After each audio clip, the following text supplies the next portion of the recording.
Hello. Ah, Hello, and welcome to our artist conversation with, I'm here with Martin Parr and Christina de Midel. Uh, we're very happy to have you here. Thank you for joining. We would have loved to have you here in Germany, in Frankfurt, but not possible. But it's amazing that we can do a talk now, Christina being in Brazil and Martin being in Bristol and me being in Frankfurt. A very warm welcome to our audience. Before we start the conversation, maybe just one information for you. You're very much invited to ask questions. If so, please use the chat function, and if we have any possibility, we'll get back to your questions, of course. So the topic tonight is corporate commissions. We will be talking about your experiences, your preferences, your attitudes towards working for brands and industries. And the occasion why we're having this talk is an exhibition that is currently shown in our premises in Eschborn near Frankfurt. It's called Open for Business, Magnum Photographers on Commission. It's a collaboration that we did with the Rencontre Festival in Arles, where it was supposed to be shown, but of course Arles was cancelled. So the show in Frankfurt is now the first presentation. It's a collaboration not only with Magnum Photos, but also with Foam Amsterdam and Miriam Goyman.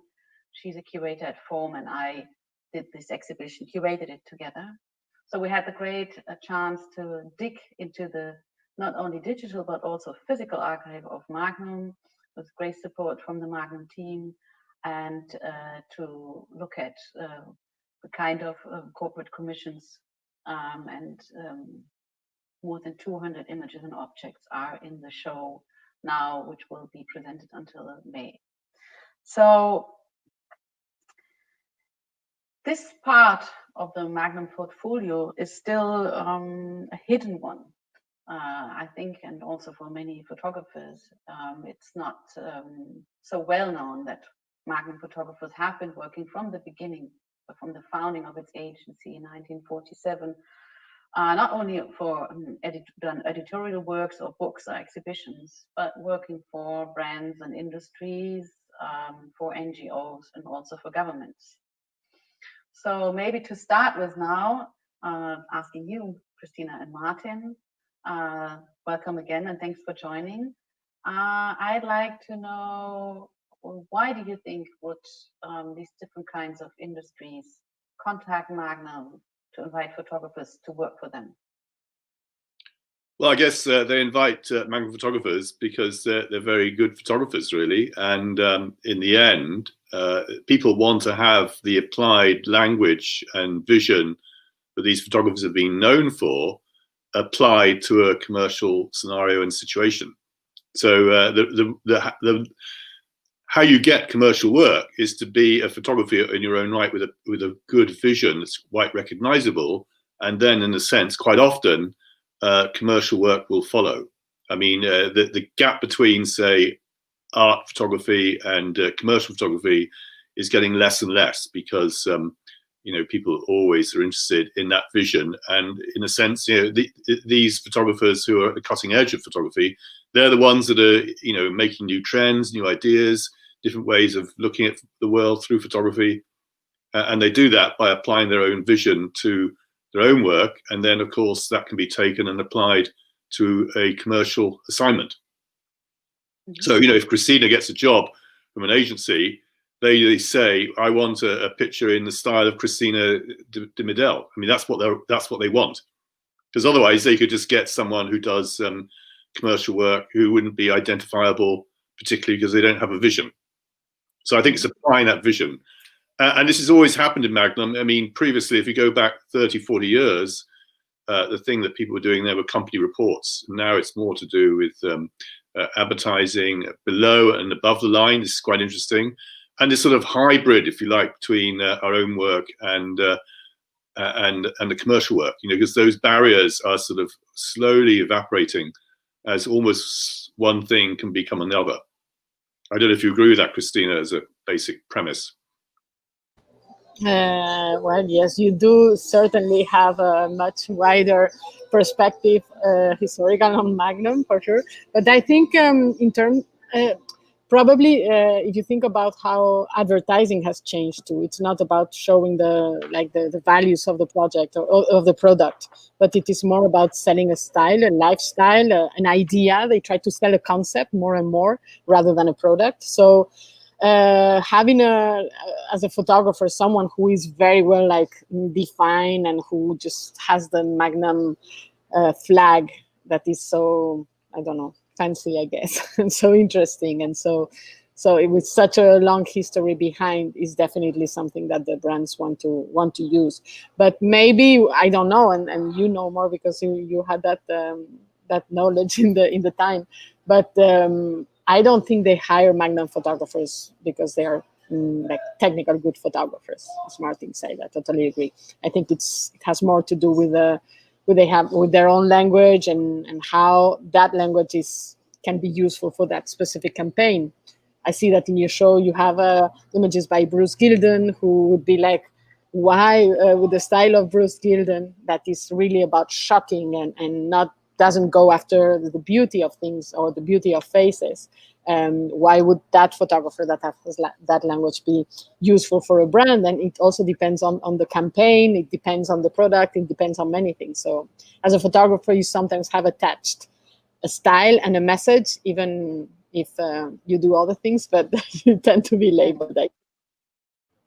I mean, I would point out that it's not just Magnum photographers that do commercial work. I mean, I think if you think of almost any photographer that's famous now, you know, from Eggleston to Nan Goldin through to Andrus Gursky, they've all done commercial work in their time. I mean, some of them, you know, enjoy not doing it now, but if you go back, you know, if you think of it'd be very few photographers that haven't done it. I mean, someone like Kadelka would be someone I would point out, but other than that, you can virtually assume that all photographers, not just Magnum, end up with commercial assignments at some point in time. Mm. Well, Kudelka has done the Lime project, which was also a corporate commission by the way. Yes, it was, yeah, but it wasn't super commercial. It was more of a cultural project, if you like. But yeah, it was. And it took 11 years, so that was challenging for the customer instead of 1 year. I try and do things as quick as possible, whereas he would take many. I love to get a commercial shoot finished in a day. Yeah.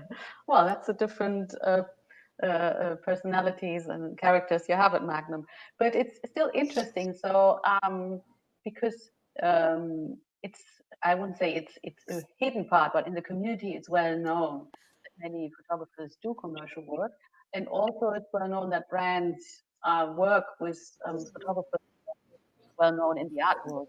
But both of them, I mean, if you do a fashion shoot, for example, for Gucci, which we will see later, it's not branded by Martin Parr. It's really it's the brand itself. So both parts it's not about the names, but it's really about the visual language. Is my impression. No, I think many brands now, like I do a fair bit of work for Gucci. They very much like the idea of it being a name photographer. You know, it's not something now that would be hidden. I'd say 20 years ago in advertising work, you wouldn't actually have on the PR associated with that the name of the photographer. But these days, they're much more inclined to actually show off by the fact that they've employed a sort of a photographer more known for their own vision and from being within the art world or documentary world. So I think that's something that's shifted, in fact. Mm. And of course, you got below the line and above the line. You know, above the line is sort of hardcore advertising. Below the line, for example, with Gucci, I've done a campaign just for Instagram.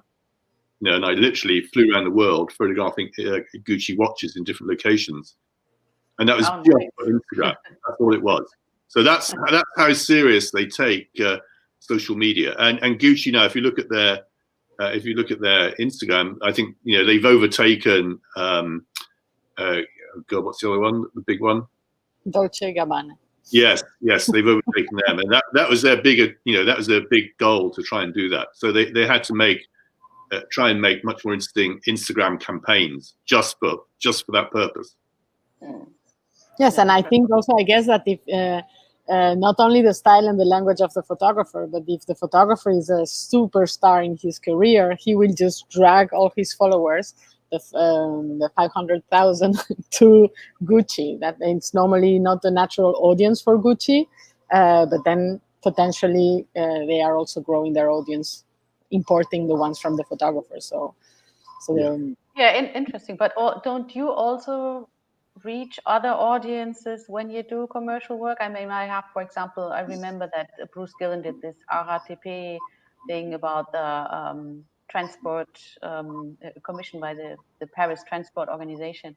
So he had these huge posters all over the Paris Metro, which probably wouldn't be affordable at any time. So is this also something that you would agree that also for you, you reach different audiences? No, absolutely. I mean, I think we are the people that are going to benefit, because Gucci and RATP are probably going to have a bigger audience than we do. So in fact, it's beneficial to the photographers. That's assuming the pictures look very Gildan or very Parr or very Medel, and that, of course, is, I've already explained, absolutely vital to this the success of this collaborating. So I would like to ask you now, maybe you, Christina, why do you do commissions? For me, well, I would like to do more commissions than I do, but I still have to. I think my style is changing for every project. I don't have like one single way of like visually, aesthetically taking pictures. Sometimes it's black and white, sometimes it's this and that. I really adapt my language, and that makes it a bit more difficult for eventually clients to know what I will be doing. But maybe conceptually, the playfulness is something that you can find in all my work, and that is something that they, when I have been approached, it's been because of that. For me, what I like, the experiences I've had, is because they let me do whatever they want, and they pay well. And actually, commercial work is the one that finances personal work. There's no place in the market, so one without the other is actually not working. At my level, I need to do commercial work or commissions. That for me it's the same, because it's just developing ideas in images that don't come from me. Like I have my own ideas and I take my own photos, and then whatever I do that is not that is for me commercial, or is a commission. That is the same, regardless of it going to a magazine or a museum eventually, if it's a commission around the topic that I was not working on, or if it's a campaign for a shampoo. I don't care. But for me, the engine, I mean, yes, why I do it is basically so I can fund my personal projects and leave them really, really independent. Like, because you've been working for 10 years as a journalistic photographer, then you shifted more into your artistic projects.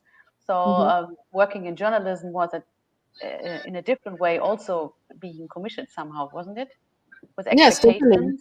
Yes, totally. And I there's one thing I don't understand is like why Magnum is, or any other big photographer is, why is it something bad to do commercial work? I still didn't get like an answer to that question that satisfies me. Why is it bad? It is like if nobody was buying anything. I don't know. As long as you sort of respect a certain like decency with the clients you work with, or I don't know. I mean, you need to be honest with yourself. But what is wrong in the end? Like, I don't see the conflict unless it is like for a weapon factory or something like that. Oil company. We'll come back to this later. We'll ask for limits. So how about you, Martin? I mean, you've been doing many commissions. Why do you do them?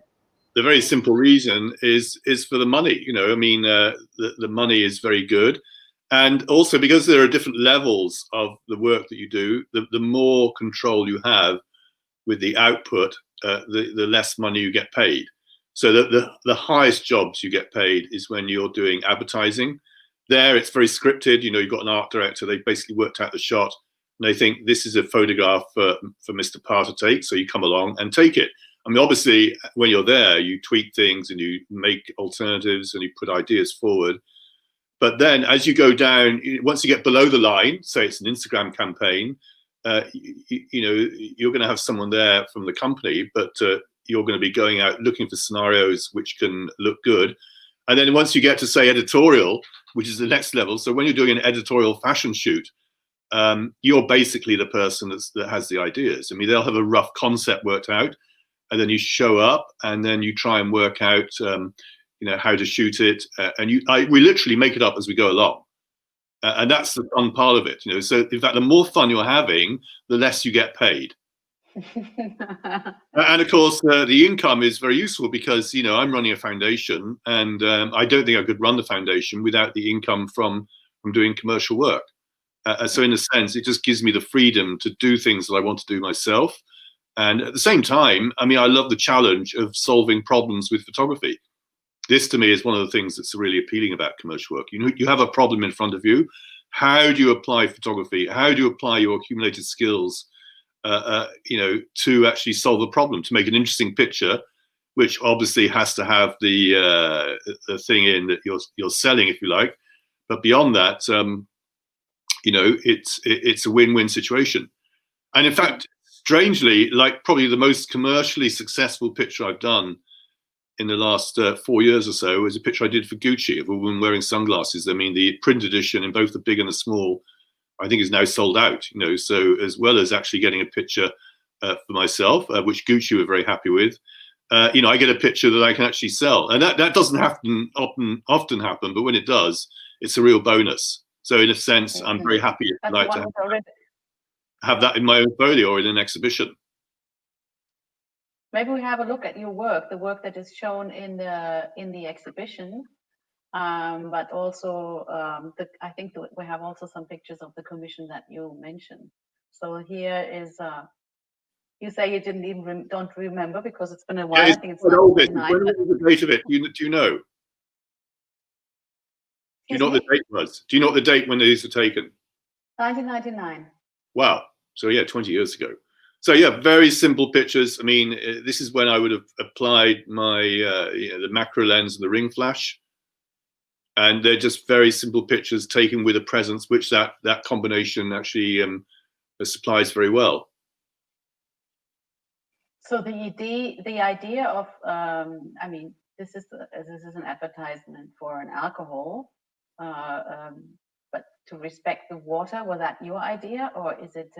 No, I think they have come up with the concepts here because this is above the line. You know, the script is very tight, so they'll come up with the concept and said, right, who do we get to do this? Who's going to have a style which really suits this shoot that we have proposed? And that's why they'd have seen like the Common Sense book, which would have come out in '99, in fact, and they thought, oh, our person's Mr. Parr. Because they want to have, you know, an eloquent and I suppose visually strong presence within the picture. But I think, I mean, it is even engaging somebody like you. I mean, if they had a good concept, somebody else, just an advertising photographer could have taken the picture. So I think it's about more. It's also bringing in your ideas and your style more than just doing the click at the end, right? Well, no, I think it's to do with the style, how it looks. Yes, they could have got any you know, less known commercial photographer to do it, but I don't think it would have the same style and distinction that this has finally achieved.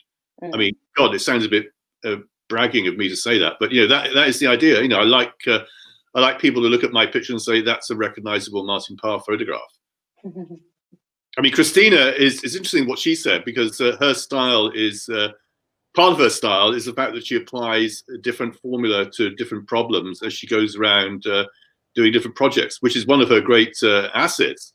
But in a sense, it doesn't suit her to the actual world of advertising, because it's difficult at the moment. It may emerge in years to come when she settles down and finds an idea that really is working better than others. But, you know, I think that openness of how to solve problems and how to go about her projects, you know, but I guess that to me is a great strength, but it doesn't apply itself as handily to the commercial world as my work does. Would you agree, Christine? I totally agree. I think in that, I mean, curators and galleries, they know my work, they know my position in the market, and they know I can like perform. But in the commercial work, they cannot like predict what is going to happen, because they cannot predict what I'm going to do and how I'm going to solve that problem. Sometimes it's color, or go figure, I don't know. But I don't know, maybe the market changes, or maybe I change. We'll see. We'll see. I'm too young to know yet. Well, we'll have a look at one of your so speaking about your work, I mean, this is a project that is in the show. It's a work from, I think, 2018 for Dior. So this is quite special and unique.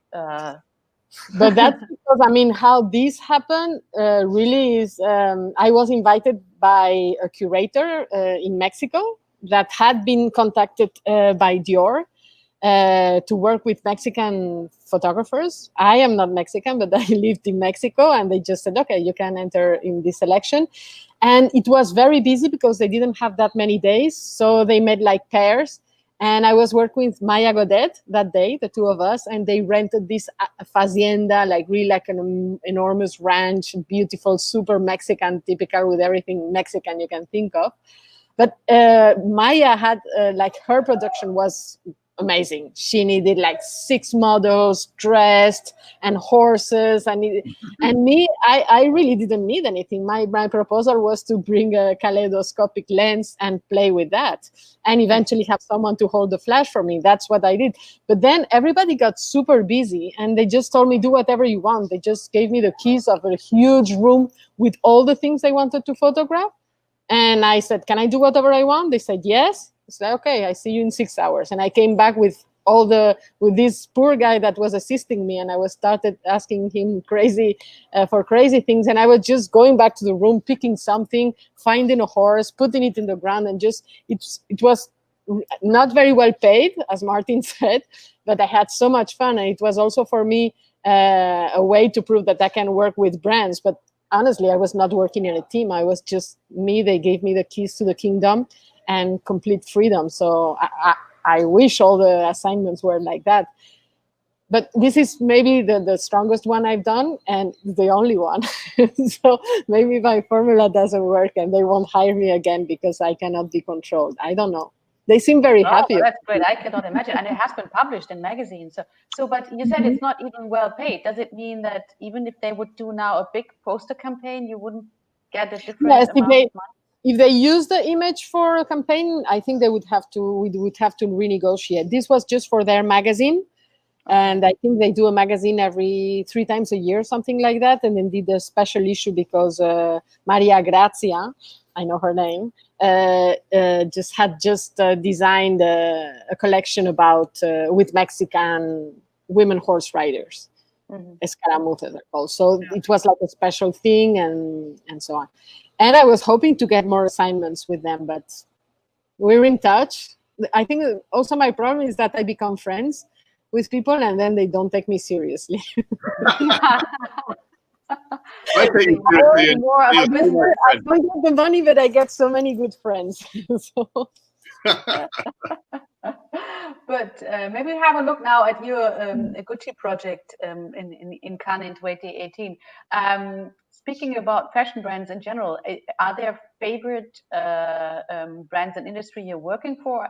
And is the fashion industry something that it has been evolving over the last years and becoming more and more open? I think is it the fashion industry where you see more the most artists working for them? This is what I recognize.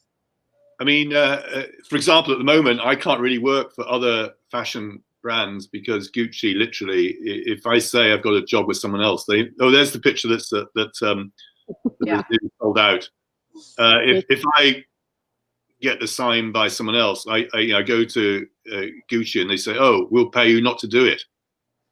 So can you believe that? You often get paid not to do a shoot, which is a very good formula, really, because they want to have a degree of exclusivity on your work. But you are not signing any exclusive contracts with anybody. No, not per se, but it's all sort of unwritten. No. If you know what I mean. Do you still keep the copyrights? Yes, I mean, totally, yeah. I mean, For example, on this picture, the full usage of this has now come back to me because it's 2 years after it was shot. It came back in September. And you always keep the copyright. I would never do an assignment without a copyright. And in the end, you get to own the pictures. Yeah, so I can now use this exactly how I like. I mean, I could have used it before, and we did publish it on my Instagram and such like. You just have to sort of let them know.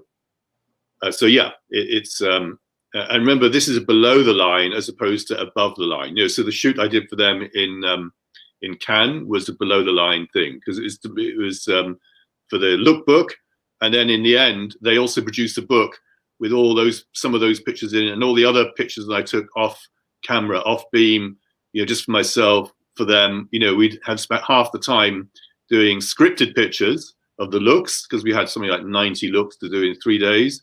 And then the rest of the time we would just play around, get extras in, do shooting, and they produced a book about that as well. Have you seen that book, Anna? No, I haven't. But it would not be part of your personal book because your personal work is never staged, but this is still somehow staged. Would you still Well, no, I do portraits. I mean, increasingly I do a lot of portraits, and portraits by nature are staged. I mean, I did a whole series of portraits for the BBC for the idents, which is the program's little 2-minute or 10 to 15 second things they show between the channels. They're called idents, and I did a whole series of 26 portraits for the BBC, in fact. So you know, I often do portraits as well, and I also do portraits in my own work. Yeah, of course. Yeah, you're right. A question that, of course, I have on my list, and that also somebody from the audience was asking if you have ever rejected a commission, or for you, Christina, is there a client you would not work for when asked to do a commission? Or do you check the person, your client, before doing a commission? I mean, I don't check in a crazy way, like go to, you know, all the source, like the primigine source of income or anything like that. But there is, and I don't think I will ever have to do that. But I think I wouldn't take assignments from meat companies because I don't eat meat. So anything related to food and animal torture, I wouldn't do it. And about oil or even things that like environment in general, including animals, would be my red line. But then it's very difficult not to fall there also. So I would certainly have red lines, and in fact, you know, you expect Magnum to sort of look after that side of things. So arms manufacturer or, you know, right-wing political parties obviously completely out. So yeah, you wouldn't expect that actual assignment to be proposed, because one imagines your agent or Magnum are going to say, no, this is not going to be possible. Well, I know that, of course, it's known that there are controversial discussions about corporate commissions in general, and we've been talking to some photographers when we were doing this show, and I know that also having a show on the corporate commissions was something that was somehow controversial. Can you describe what the issues are, and do you understand them? Well, as you said, it's a secret aspect of the work that photographers in general do, and Magnum is no exception. So if you have a show at Arles, for example, you know, you could argue, well, listen, this is a great platform to actually show some of the work that really is you know, our own work, if you like. So you can see there's a reticence when you get these very big platforms to actually show commercial work, because often commercial work has been done, as I've already explained, you know, for the money as an assignment. And if you get a picture which you can call your own, that doesn't often happen. When it does, it's a great achievement, because if you sense you've got the best of both worlds. But sometimes, you know, like those Ricard pictures, okay, I haven't seen them for many, many years. I'm never going to have those in my folio ever. You know, I mean, it is literally commercial work. Some of the Gucci work, because I actually have more freedom then, I could actually say that it is my work. And in fact, you know, in 22, I'm doing a big book of my fashion pictures, because I continue to do a lot of fashion. But most of the fashion I do is editorial, which is where you have a lot of freedom and you can actually do interesting things. So editorial fashion, in terms of the commercial application, is the lowest grade, but it gives you the most freedom. And that's where you can be more yourself and that in the end obviously is a great benefit. What about working for NGOs? I don't often do work for NGOs. I feel guilty working for NGOs and taking any money at all. So I've only ever done one Oxfam job, I mean, quite low fee. So I don't get asked to do NGO work. And I think NGO works, they tend to like more of a humanitarian sort of classic for the journalist than someone like myself. So, it doesn't really come on my horizon. I mean, it's not. It's you don't do NGO work to be well paid. You're going to be very badly paid, okay? And you couldn't accept more anyway, could you? Because it's a charity.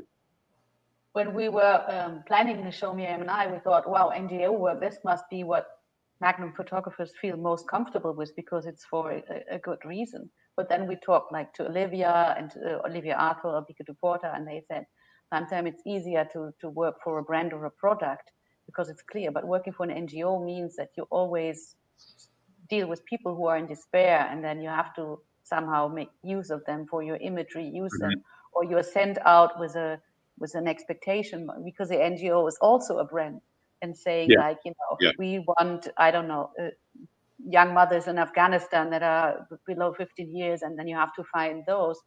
So they said that that's a difficult situation. It's a good purpose, and if you don't take the images, maybe there cannot be money. They cannot collect money for helping those people. On the other side, you have a kind of feeling of guiltiness of using people in difficult situations for your imagery. So this is you think it'd be much more straightforward. You're absolutely right. I think it's a much more complicated agenda, NGO work. Yes, but NGOs are getting more and more prepared for that. And I remember when I started working with NGOs, you could do whatever you wanted, and then they selected the images. Now it is much more controlled, and the work, when you're there in the field, you have to, like everything, they are much more aware of how they use other people's images, even if it's for their own campaign and their own good, no? But I think the red line with NGOs and in general with any documentary work is to sell it on galleries. That you do not have an excuse, because for NGOs, it is a commercial transaction and it involves the human drama, and this combination makes everybody nervous about it, and that's why there has been so many documents and things that have changed in that type of work.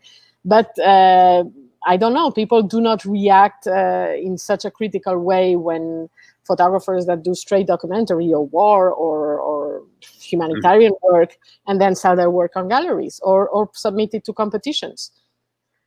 I think that is morally more questionable than working for an NGO or working for a whiskey brand, honestly. Yeah, that's a good point. Thank you. But there are photographers at Magnum that not all of the photographers at Magnum are open for doing commissions. I mean, some of them, I don't think Susan Mercedes has ever done a commission, but we talked about Joseph Kudelka. Others would only say, I do only a corporate commission if it's completely carte blanche. Is that something that, I mean, you said the creative freedom is, of course, something that is one aspect, but and the money would be on the other side of the balance. I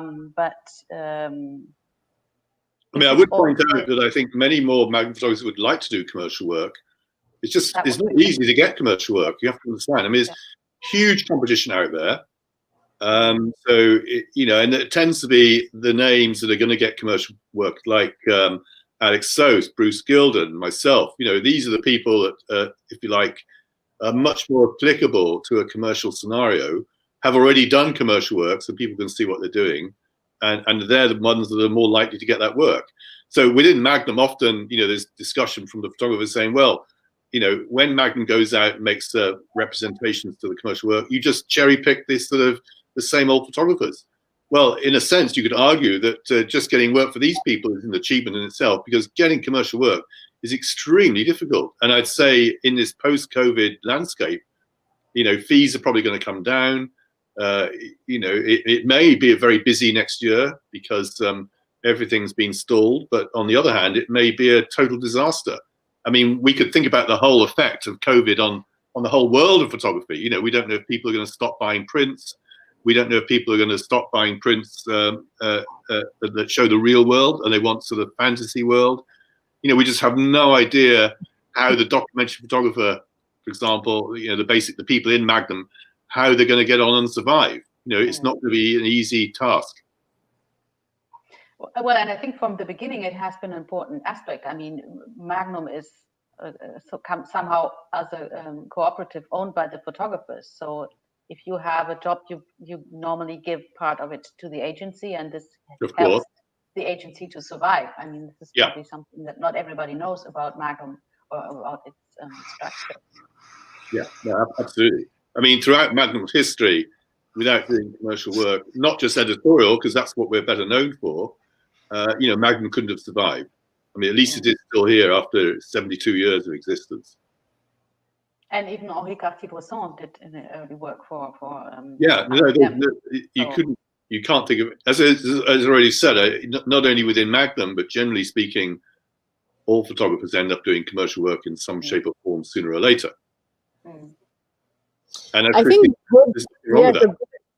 the good evolution is that commercial work, I guess, back in the days was much more directed, and the photographer was just executing like the ideas of someone else. And now I have the feeling, not from what Magnum produces and their photographers do, but also from what I see in general in the advertising and commercial world, is that it is more and more and more the voice of the photographer. And you can see that because then you follow their personal work. So at some point, everything is melting, even in documentary work, even in magazines. You want to see the voice of the photographer rather than truth. You know, you don't want to see the product anymore. You don't want to see the truth anymore. You want to see someone's opinion and see as many opinions as you can. And opinion in photography is visual language. It's your style. So. Well, and especially if it's about commercial, sometimes you see something is visually attracting, but you don't even recognize the product. You know, it's creating attention through a visual language. But at the end, you were like, "Oh, that was an amazing commercial." But for what? In the end, you don't remember. So then it didn't work. What about group commissions? Have you done group commissions? Do you enjoy group commissions? Is it something special? I mean, Magnum started very early with projects like Children's World, doing or inventing this kind of group commission. We did a huge job for Macallan, the whiskey company. I think 7 photographers worked over a period of 3 years, and that was a huge project. And there we were given pretty much total freedom to do what we liked. We were told we had to go to the building of the new distillery, photograph that. You could go to the old distillery, and they then did an exhibition, and they produced a book which is like completely over the top. They produced a book with a special bottle of whiskey in, and with all things Macallan, they sent out. I mean, the thing was sold out. I think it cost $3,500.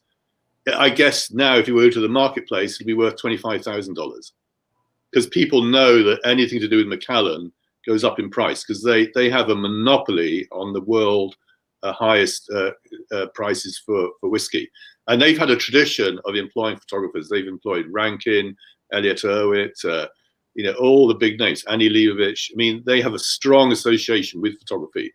So, in fact, the last big project before the guy that initiated all this left was the big Magnum project to show the building of the new distillery. We've seen the book, which we thought about how bringing it into the show, because it's such a huge thing, and how make nobody steal the bottle. Yeah. But speaking about group project, is it something that how is this collaboration going on? Do you really work together, or is everybody working for himself, and then later on you have a look at each other's work, and is there competition? I think, yes, of course, they're all different, of course, but in this particular case, we're all curious to see what other photographers are doing. Are they doing better pictures than we are? How are things? There's always an element of competition in Magnum, as well as camaraderie. I mean, it's just a natural, healthy thing. And of course, we want to see what other people are doing. And I thought the McCallum project was really well shot. I mean, there's some great pictures there. I mean, people spend a lot of time photographing, and the more time you spend, often the better work it becomes. And in fact, many of the pictures I took from McCallum didn't get used, so I've been able to use these myself. So I got one of the reject McCallum pictures on the front cover of Vogue this summer in the UK, which is pretty good. Was it black and white? Because I remember the book being black and white. Did you shoot in black and white or in color? No, the book's in color and black and white. Ah, okay. Yeah. No, some people like Paolo Pellegrini shot in black and white. Yeah. Most of them are shot in color, though. Have you done group projects, Christina? I have done group projects, but I cannot talk about them. Well, that's intriguing. Yes, I cannot talk about them because I signed a non-disclosure agreement, and I cannot talk about it. But okay, I have done, and it will be published one day. It will be published one day, and it was a very, very funny and exciting project with a brand. And I think we were 7 photographers. And yes. Oh, I think Olivia mentioned it. Yeah. I remember. But I cannot talk about it. I cannot talk about it. But it was also very funny because they gave me. There was a lot of freedom. There was a lot. I mean, you had to photograph what you had to photograph, but creatively, there was a lot of freedom, and I think that's important because I don't think I am a very good technical photographer. Like I come up with a solution when I have the problem, but I cannot preview the problem very well. So in this case, it was good that I could just invent things on the way. So, yeah. But did you work together at the same time, or is it that you worked at the same time but in a different way? It was like that. In this case, it depended. It was depending on the schedule of the brand and how and when they wanted to launch the whole thing. So that is Magnum who is organizing. I mean, there is a lot of communication, of course, and they ask you if you want to do this, when you can do it, what do you need. So they are in charge of all the production, and you just arrive there like a superstar, and they treat you very well. And I want to do that as much as I can. Great. Yeah. That sounds good. I'm sorry, I cannot share the images. They're amazing. They're amazing. Is this project not being published yet then? Yes, it's not being published. It's not being published. But it will be published next year. She can't even say that. Well, we're on tenterhooks now. I'll tell you later, Martin. I mean, I can tell you, but I got a reminder that I could not mention it, which I'm already doing. Okay. No, it didn't. This part will be deleted. Okay. But of course, looking at the exhibition, you would see that Magnum photographers have worked for industries like Northrop, producing warplanes, mobile oil. Probably clients they would not work for today anymore. So what I'd like to ask you is has sensibility for these. For whom you work for changed over the years? I mean, the world has changed, of course. Environmental aspects play a different role that they did 40 or 50 years ago. Is it something coming from the inside or also from the outside? Expectations for Magnum with this, this image of an institution working for the good with a humanitarian approach. Has this changed over the years, and is there a kind of blacklist? An informal one in the agency for industries or brands you would not work for? No, I don't think there's an official list, but of course the sensitivity and the sensibility changes over the years. I mean, 50 years ago, you wouldn't blink an eyelid about working, say, for a tobacco company. Now you'd have to think very hard about doing work for a tobacco company. So you can see that's a good example of how these things change and shift. I mean, even oil now is potentially a problem, like in the way that, you get protests when people like the Tate accept sponsorship from BP. There'll be protesters outside, saying this. So if suddenly I was offered a job for BP, I'd have to think very carefully about that, and probably wouldn't do it. It's just too dangerous because, it could just backfire on you. You could take the money, but in the end, it could be detrimental to you personally as a photographer. And also, you have to think of your own conscience as well. This is something that you have to come back to. Yeah, these things change over the years. There's no question about it. Is it also a question of generation? I mean, do you have the feeling that the younger photographers now joining Magnum have a different attitude towards? They're probably younger and angrier about and brand awareness and about the pitfalls of the world in the commercial sense, you know. So yeah, I think I imagine the younger photographers in Magnum are going to be the quicker ones to object to doing work for a particular company rather than the older ones. That's my guess. What do you say, Christina? I think the young photographers in Magnum are still too young to have the same voice and the same power when it comes to decision making, because it's a long process. But from what I've seen in the almost 4 years that I've been involved in the agency, there is debate around that, and there is different sensitivities, and there is certain photographers who put their red line here, others put it here, and then you have the party and then you can discuss. but yes, I'm totally sure it's something that is going to happen, and I can feel that when I talk with photographers from a younger generation, how we see things, how we envision the agency in the future. I think, I mean, it's not something specific to Magnum. Also, I think all the companies now, any business now that depends on an audience, needs to be careful, and not only be careful, needs to be like coherent with a certain set of values. So the awareness is a different one, or is growing, has been growing? I think it is. I think it is. Sure. As a generation, it's. But Martin said it very well. Like, I used to smoke, and now I would never do any commercial work for a tobacco company.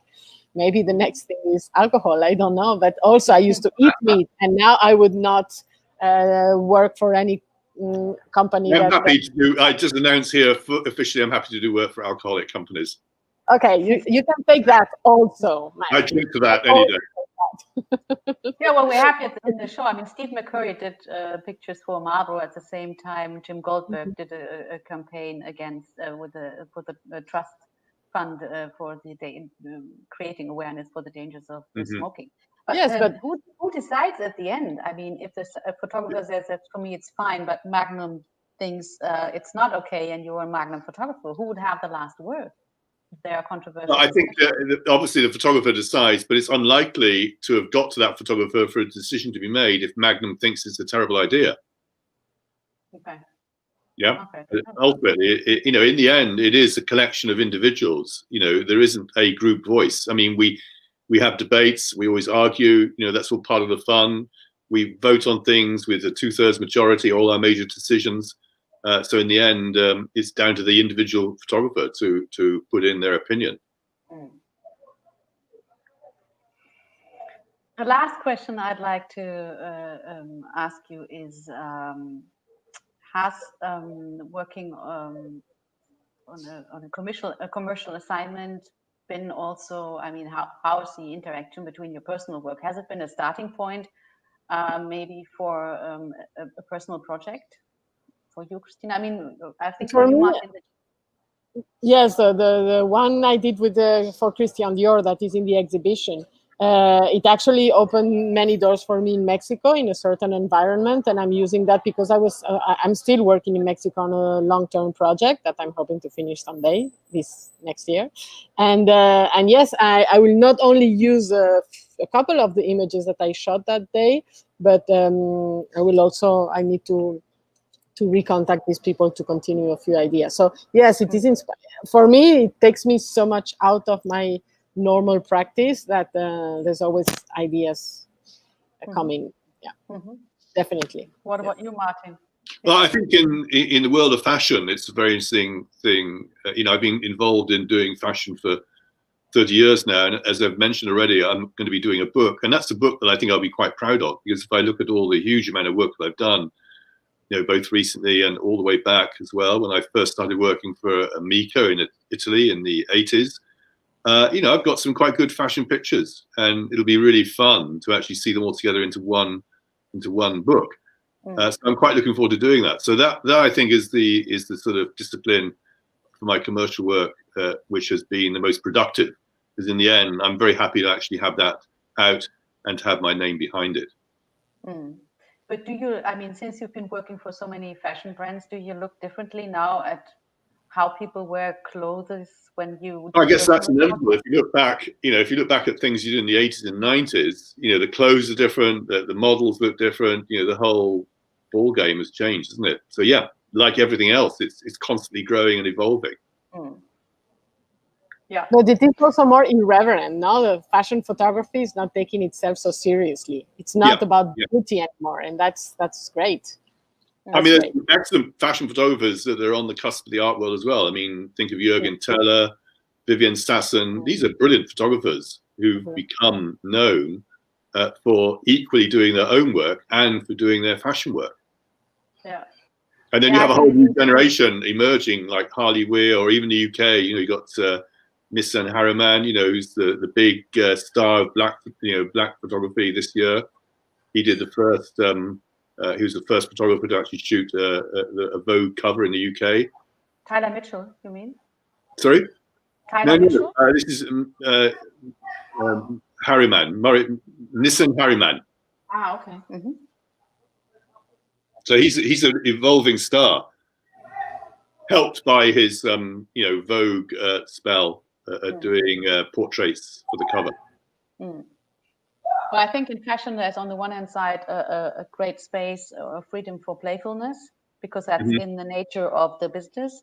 And on the other side, of course, I think there's a high competition of, I mean, if you look through a magazine, I don't read a Vogue magazine, but if it ever falls in my hand, you have 20 pages at least, almost a full magazine just of advertising before you get to any editorial work. So to grasp the attention of the readers needs something more and more exciting and exclusive. And when you get a fashion spread, it'll often be something like 16 pages. I mean, you never get 16 pages for an editorial spread. If you get 4 pages now, it's regarded as a big folio. So the only way to get a big spread in a magazine is to do fashion. Have you done any fashion movies? Well, thank you so much. Fashion movies? Yes, because now it's the thing. No, I haven't. I'm not opposed to doing it. Have you, Christina? No, I wish. No, I have plenty of ideas, but it's very interesting. It's very interesting how it's moving there, and fashion photographers are making movies, very short ones, and great. Yeah.